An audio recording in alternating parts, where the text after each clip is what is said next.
Hello everyone and welcome to Tech Upskill channel. In today's video, I will show you how to show file name extensions in Windows 11. And now, let's get started.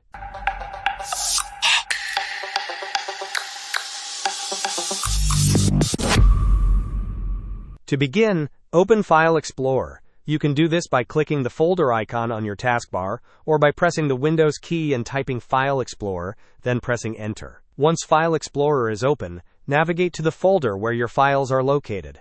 At the top of the File Explorer window, you will see a menu bar. Click on the View tab. From the drop-down menu that appears, select the Show option. Within the Show submenu, you will find an option labeled File Name Extensions.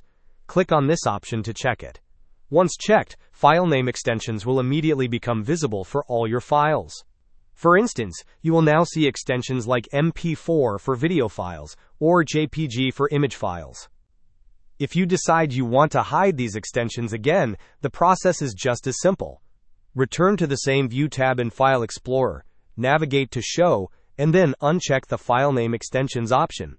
This will revert your File Explorer back to hiding file name extensions.